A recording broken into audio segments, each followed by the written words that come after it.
በደረስኩበት ከጨረስኩ ነው በቃ ስነ ስርዓትሽን ይያልሽ ከዚህ በኋላ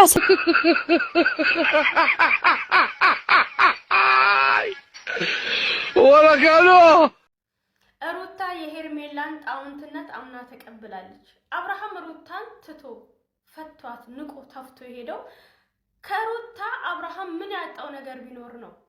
ወንድ ልጅ ያጣውና የጎደለው ነገር ካሌለ ወደ ውጪ ሊሄድ አይችልም። ሌላው ምንድነው? ሩታ ፍቅርን ስታይ ለምንድነው የበታችነት ስሜት ሁሉ የሚያጠቃት? አብርሃም ከሌላ ሴት ጋር ሲሆን የምታየው ነገርና የሚሰማት ስሜትና አብርሃም ከፍቅር አጠገብ ሆኖ ስታይ የሚሰማት ስሜት በጣም የሰማይና የምድር ርቀት አለው። በፍቅር መበለጥ በዚህ ልክ ያምሻል? በራስ ኮንፊደንስ የለሽም? በራስ መተማመን የለሽም? ለምንድነው ፍቅርን ስታያት እንደዚህ ነርቨስ የምትሆኚው? ፍቅር እኮ አልፈልግህም በቃኝ ብላ ተፍታ ነው ሄደችው። የተፋችውን መልሳ ልሳታቅ። አንቺ ደግሞ ፍቅር የተፋችውን በዘመድ አዝማድ በጉቦ ምናምን እኮ ነው አብርሃምን ያገኘሽው። ተይ እንጂ ሩታ ወደ ኋላ ሄደን መለስ ብለን ብዙ እናስታውስ አታድርጊ። ያ አይደለም ዋናው። ሄርሜላ ደግሞ ምን ነበር ያልሻ? ፍቅር ልጅ እንዳለሽ ምናምን አውቃለሁ አላት። ልጅ ምን ይመስል የሸበላ የፈዋድ ልጅ አላት። እንዳንቺ ከመንደር ወረበላ ጎረምሳ አርግዛ ልጇን ለማደጎ የሰጠች ሴት አይደለች በዚህ እድሜዋ ማለት ነው። ፍቅር 10ዎቹ ውስጥ ያለች ናት። ሄርሜላና ሩታ 20ዎቹ መጨረሻና የ30 መግቢያ ላይ ናቸው። እና እንደ ዋንትያ ሄርሜላም ሆነ ሩታ በ10 እና በ12 እና በ13 ዓመታቸው ቢያገቡ ቢወልዱ ፍቅርን ማድረስ የሚችል ናቸው። በጣም ትልቅ ናቸው። በጣም የሰማይና የምድር እናትና ልጅ ነው የሚመስሉ። እናትና ልጅ እንዴት እናት በልጇ ትቀናለች እኮ ነው የሚያስብለው። የምሬ ነው የምላችሁ። እና ሩታ ተረጋጊ ማሬ ተረጋጊ።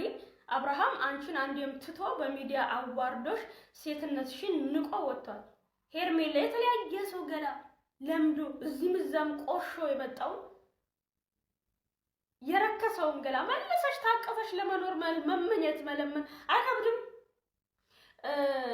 ኮንፊደንስ ሩታ ፍቅርን ኮንፊደንስ ቢኖርሽ ኮንፊደንስም አላት በዚህ እድሜዋ በአስራ ቤት ውስጥ ያለች ገና ታዳጊ ልጃችን ናት። ልጃችን የምሬ ነው የምላችሁ ልጃችን።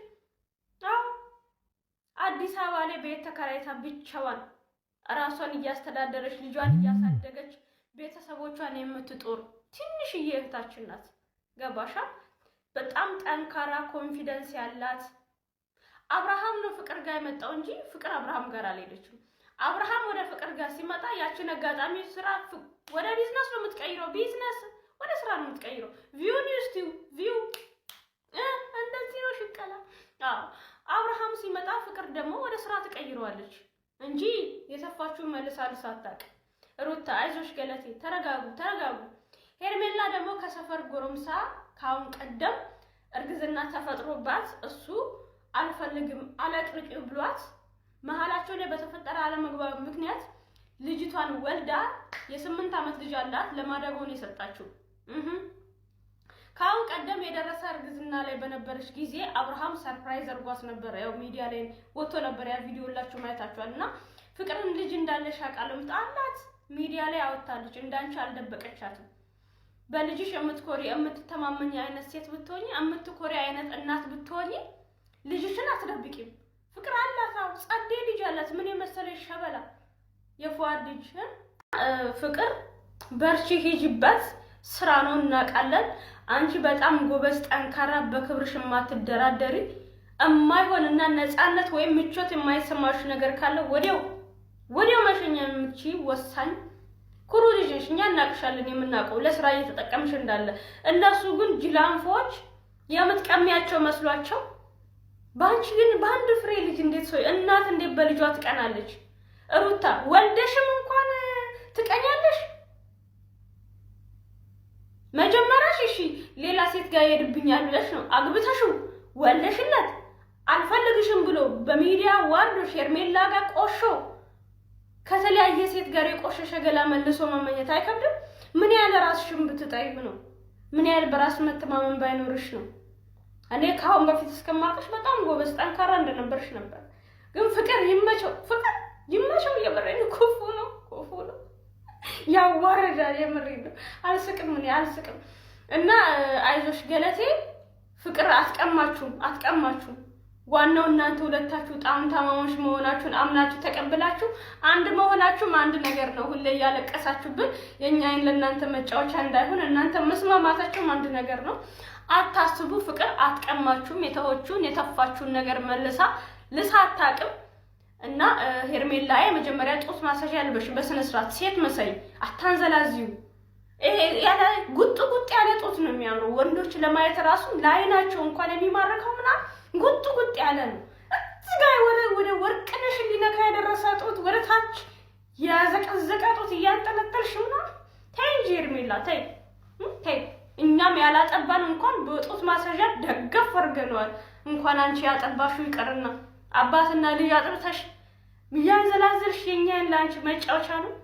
እኛም እንኳን ይኸው ሳቅለናል አንድ እንኳን ሳናጠባ እና የምሬ ነው። ሄርሜላ በጣም ያሳዘነችኝ። አሁን በሩታ መቃጠል ጀመረች። ወደ ሩታ ጋር ይመለሳል ብላ ፍቅር መሀላችሁ ላይ መታ በሽታ ሆነችባቸው። የምሬ ነው። ጭንቅላታችሁ ላይ ስራ። አሁን ሁለቱ ሴቶች የሚተኙ አይመስሉኝም። እየተደዋወሉ ለሊት ምናምን አቀሩ። ፍቅር ምን ብለን መናገር አለባት ምን ማለት አለብን እያሉ ላይ ያለሙ የሚያድሩላ ነው ይመስልኝ። አይዞሽ መተባበራችሁ አንድ ነገር ነው። አዎ በእናንተ ሁለታችሁ መሀል ያለው ጸብ መቀነሱም ጥሩ ነው። አንዳንድ ጅላንፎች እርሱን ታምፕሌኑን አይቶ ብቻ ቲክታክ ላይ ገብቶ ምናምን ሌላ አረም ውስጥ ናቸው። ቅመሞች አንዳንድ ጅልጥ ሆኑ ቅመሞች አሉ። ጅልጥ ጅላንፎ እናንተ ቲቪ እቃ ልካችሁ ሩታና አብርሃም ተጋቡ፣ ወለዱ፣ ከበዱ። እናንተ እዛው ሽንት ቤት ተቃቅፋችሁ ዘላለም አለማችሁን መዳም ሽንት ቤት ተቀፍቀፍ ብላችሁ 15 ዓመት 20 ዓመት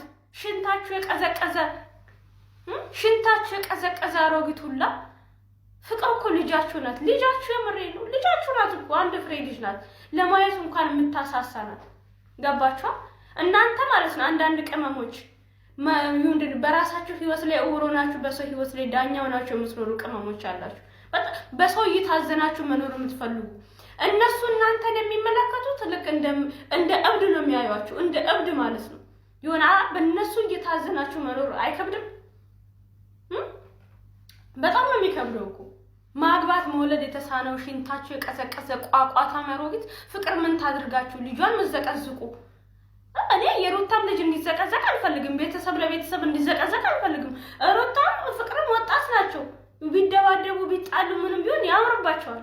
ቤተሰብ ምን አረገ? ልጃቸው ምን አረገና ነው የምትዘቀዝቁት? በጣም ነው የምታሳፍሩት። የምር በጣም ነው የምታሳፍሩት። እና አንዳንዴ ይሆናል አይደል ልወደድ ምናምን አትበሉ። እናንተ እነሱ ጋር ማለት ነው አለ አይደል በቃ ምን እብድ ነው እንደ እብድ ነው የሚያዩአችሁ እነሱ ዩቲዩበሮች። እናንተ እንደ እብድ ነው የሚያዩአችሁ። ላይፍ የላችሁማ። አንድ መዳም ቅመም እንኳን ትክክለኛ ደስ የሚል ላይፍ ይዛ ሚዲያ ላይ ወጣች የለችም። ላይፍ የላችሁም። የእናንተ ላይፍ ሽንት ቤት ነው። ደስታችሁን ፈቅፍቁ ማለት ነው። አንዳንድ ቅመሞች አሁን ከእንደናንተ አይነት ቅመም ጋር እኛ በጅምላ ቅመም ብለን የምንጠራው በጣም ነው የሚያመኝ። የምር በጣም ነው የሚያመኝ ከእናንተ ጅላንፎች ጋር ማለት ነው። እና የራሳችሁ ህይወት ክሬት አድርጉ። የራሳችሁና ላይፍ ኑሩ። ከሽንት ቤት ውጡ እንዴ! በቃ 15 ዓመት 20 ዓመት እዛ ቁጭ ብላችሁ የሰው ህይወት ላይ ይሄ መዳም የማትፈልገውን ልብስ ከበት ውስጥ የሻገተውን ትሰጣችኋለች ከምጥል ብላ እሱን ትቀያዩሩና ቲክቶክ ላይ መጣችሁ ያዙን ልቀቁ። ሽንት ምሪንዳ ነው እንዴ! የራሳችሁን ህይወት ኑሩ። ዘመድ አዝማር ጠይቁ፣ ቤተሰብ ጠይቁ፣ ሂዱ። እናት አባቶቻችሁን ጦሩ። 24 ሰዓት እዛ ሴትዮዋ ናላችሁን ታዞራለች። እናንተ ደግሞ እዚህ ጋር መጣችሁ እናንተም ብሶት ታራግፋላችሁ። ዩቲዩበሮች ላይ ምን ያደርጓችሁ እንዴ? እስቲ ቪዲዮን